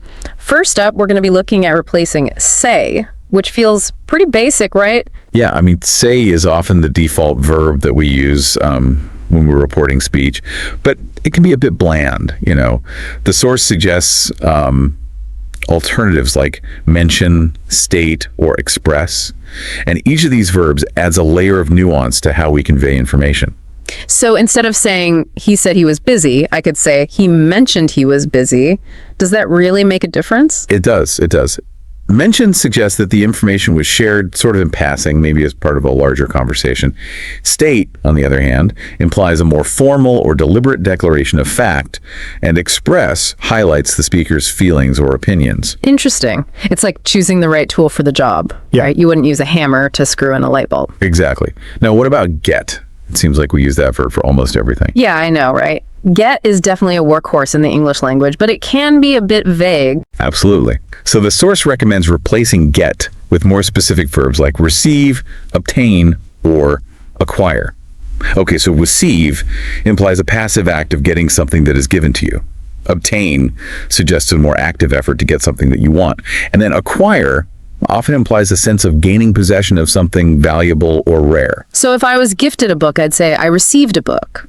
But if I won a prize, I might say I obtained a prize. Precisely. Now, how about we tackle do?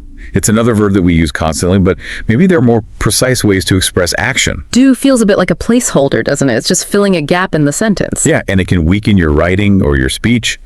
So the source suggests replacing do with verbs like perform, complete, or accomplish.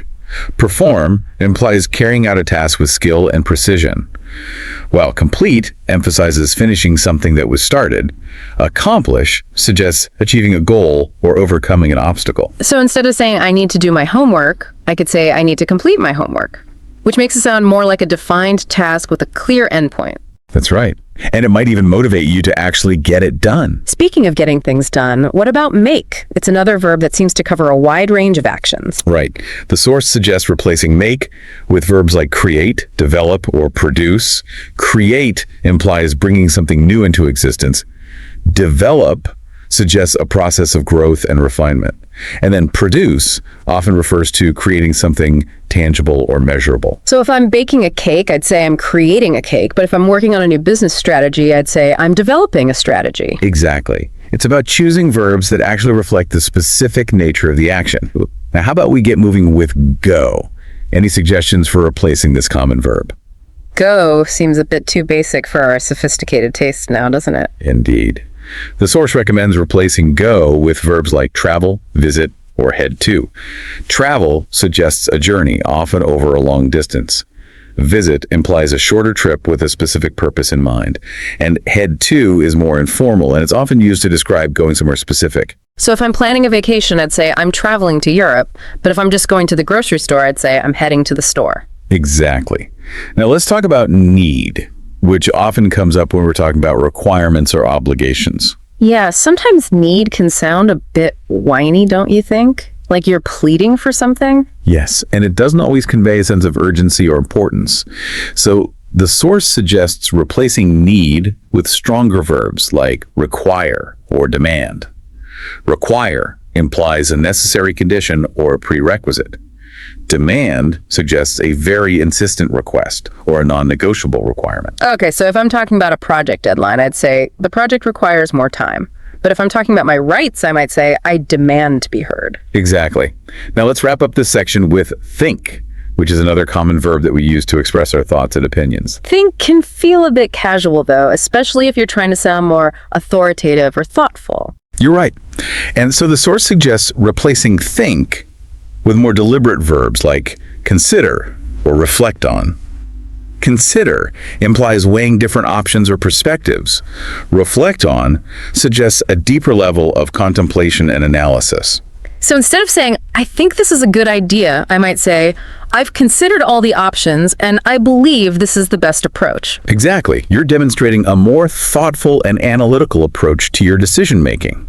This has been an incredible journey through the world of verbs. I'm already feeling more confident and articulate just by thinking about these replacements. And we're not done yet. Next, we'll be tackling those pesky filler words that can weaken our speech. I think we're all guilty of using a few of those. Oh, absolutely. I know I am. I'm eager to learn how to eliminate them and sound more fluent. Okay, so it's time to polish our speech. Let's get rid of those pesky filler words. I have a feeling this section's going to be really helpful, at least for me. Yeah, I think we can all relate to that. I mean, filler words are those little intruders. They sneak into our sentences. They just kind of clutter up our communication. Yeah. They don't add any meaning, any real meaning. And they can make us sound hesitant or unsure of ourselves. But the good news is that we can replace them.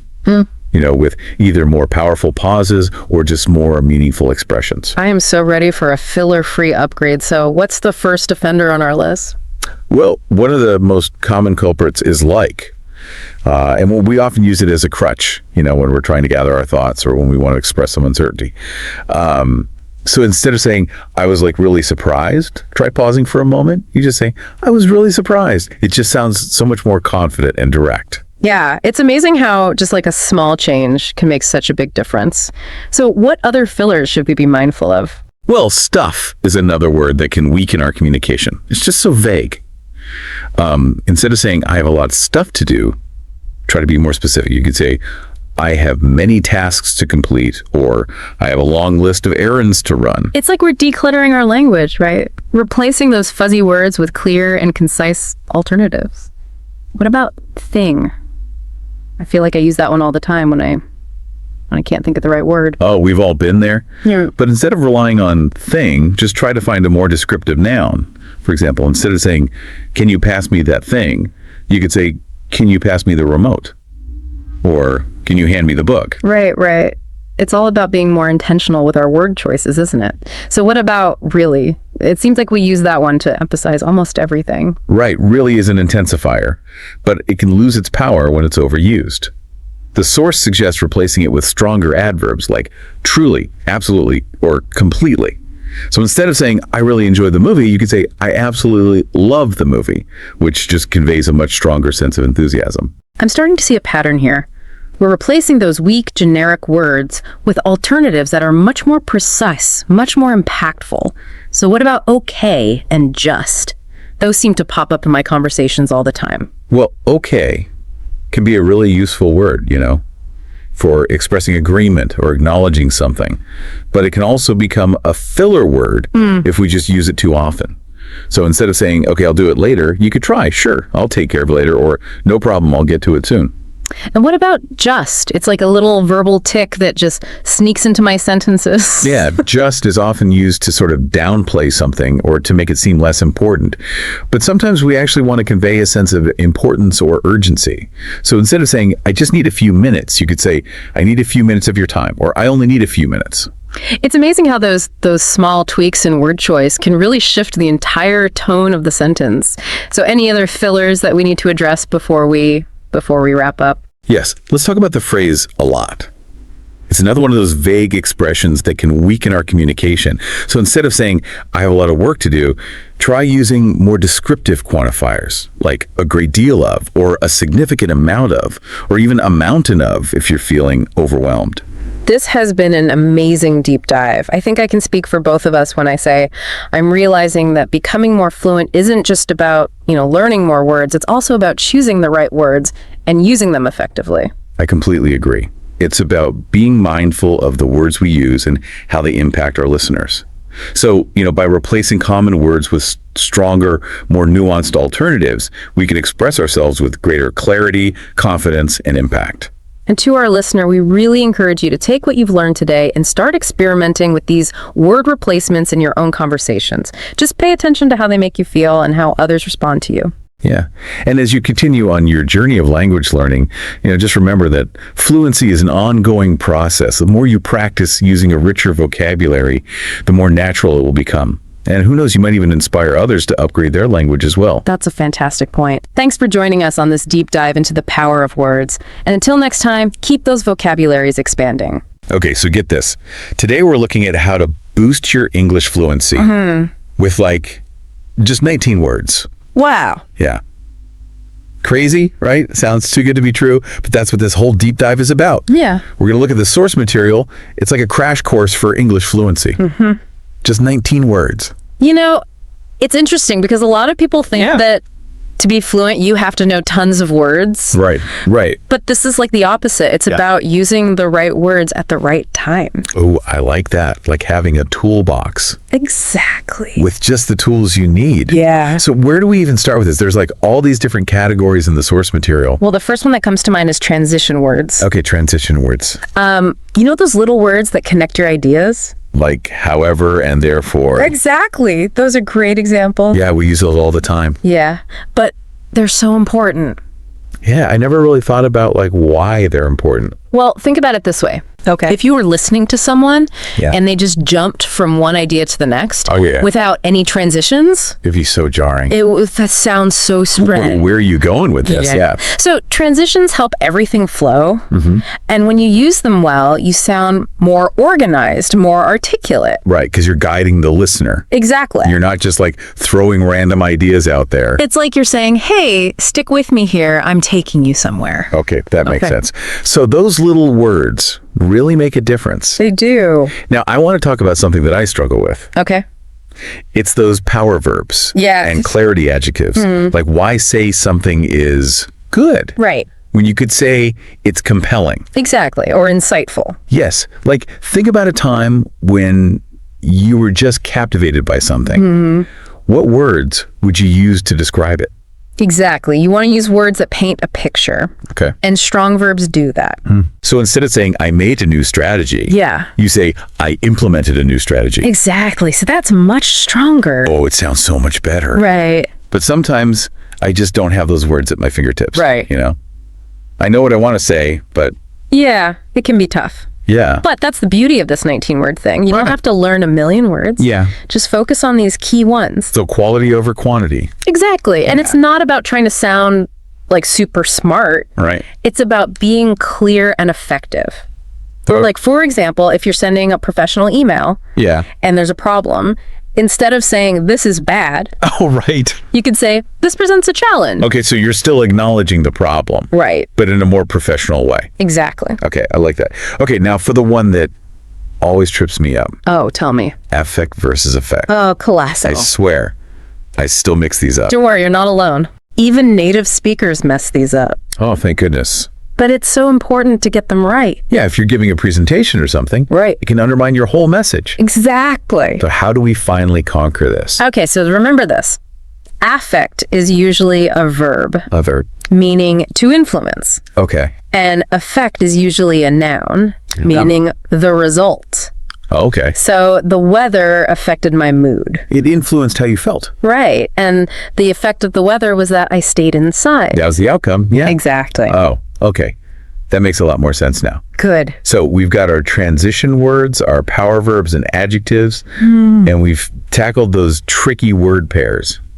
What's next? Let's talk about natural phrases. Ooh, Those little expressions that make you sound. like a native speaker. Exactly. I'm ready to unlock the secrets. What have we got?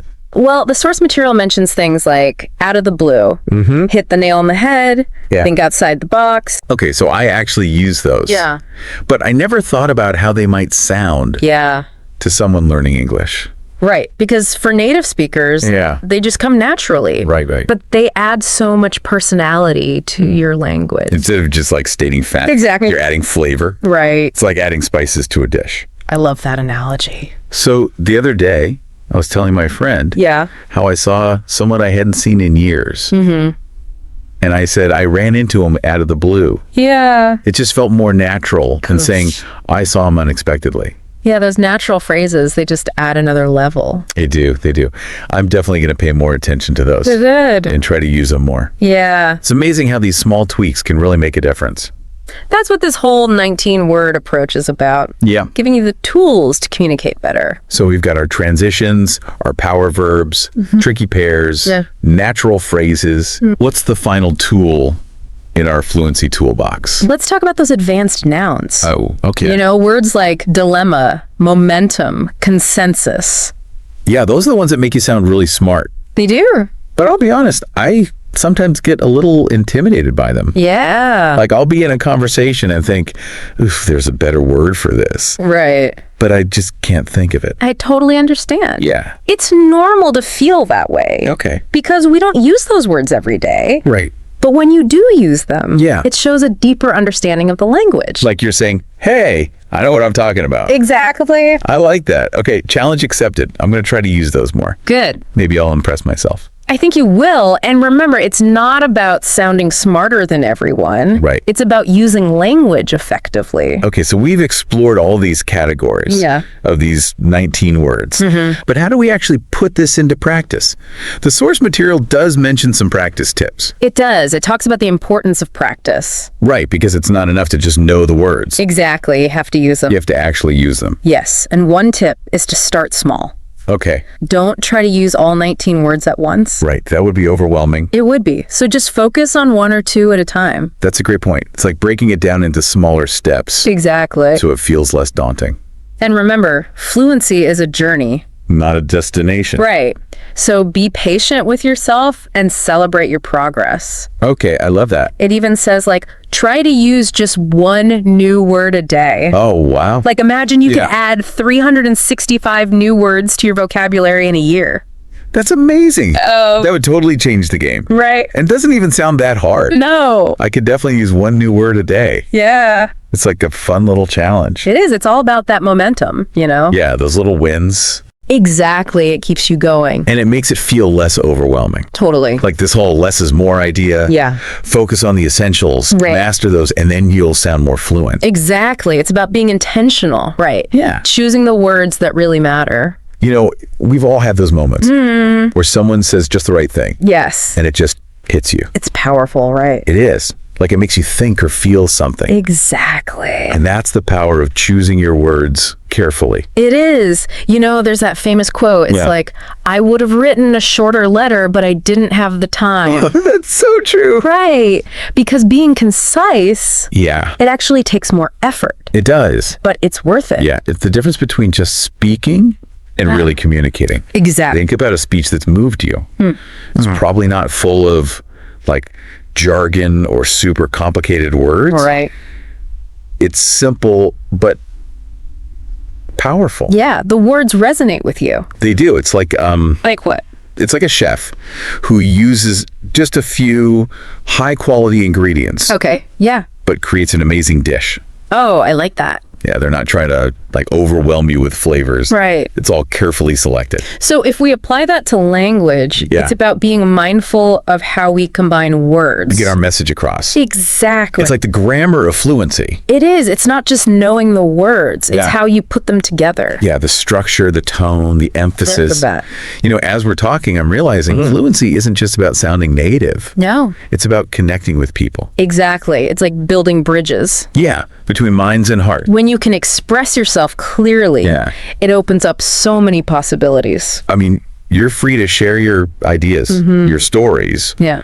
without feeling limited by language. Exactly. That's so empowering. It is. Fluency lets you participate in conversations, build relationships, advocate for things you care about. Wow. You can even inspire others with your words. I love that. It's about having a voice Yes. and using it. And, you know, I've definitely held back from saying things. Really? Yeah, because I wasn't sure if I could say it right. Oh, I get that. But with practice, Yeah. those barriers come down. Okay, so this 19-word approach, Yeah. it's like a starting point to build From from. feeling intimidated to feeling empowered. We talk a lot about personal growth on this show. Yeah. And I think language is such a big part of that. Totally. It's how we express ourselves. Yeah. How we connect with the world. It's essential. And it's a journey that never really ends. It doesn't. Language is always changing. That's true. So there's always more to learn. Okay. I think this is a good place to take a pause, Sound good. but don't go anywhere. We'll be right back. We have more to share. All right. So we're back And I was just thinking, this whole fluency thing, it's not just about sounding like a native speaker. Right. It's about really connecting with people. It is. It's like you're able to express yourself more fully. So someone listening might be thinking, okay, this is all great, but how do I actually, use this? Well, remember that source material? Yeah. It really stresses that you don't have to know every word in the dictionary. Oh, thank goodness. Right. It's about choosing the right words to express yourself clearly. And confident. Yes. And what I like about this approach is it's for anyone, no matter your level. Exactly. Beginner, advanced. Yeah. It's about shifting your mindset. Okay. From feeling overwhelmed to focusing on the essentials, like those 19 words. So it's like having a strong foundation. Yes. Instead of trying to build like a skyscraper on sand. Exactly. And remember, it's a journey. Yeah. Not a destination. Be patient, celebrate the progress. And enjoy those aha moments. I love those. Like when you use a new word and it just clicks. It feels so good. One thing I keep thinking about is how important it is to be intentional with language. Oh, yeah. That's been coming up for me too. It's not just about speaking fluently. It's about speaking thoughtfully. Choosing your words carefully. Exactly. Yeah. Making sure your message is clear. So it has the impact you want. Right. Like it's the difference between throwing a dart randomly and aiming for the bullseye. Oh, I see. Yeah. Intentionality brings focus. Yes. And it shows in how people perceive you when you use language precisely. Yeah. You sound more confident, more credible. It's like you're saying, I respect your time, so I'm going to make every word count. Exactly. So, to wrap things up, I have a question for our listeners out there. Okay, what is it? We focused on these 19 words, but what other words or phrases do you think are essential for fluency? I love that question Good. because it shows that language is always changing. Right. There are always new words to learn. New things to discover. So keep expanding your vocabulary. That's such a good reminder. It's a lifelong journey. It is. No matter how fluent you think you are. There's always more to learn. I love that. Huh? Okay, so to our listener, keep your ears open, your mind curious, and your tongue practicing. The world needs to hear your voice. Yes. And fluency is the key to unlocking its potential. Couldn't have said it better myself. Thanks for joining us on this deep dive.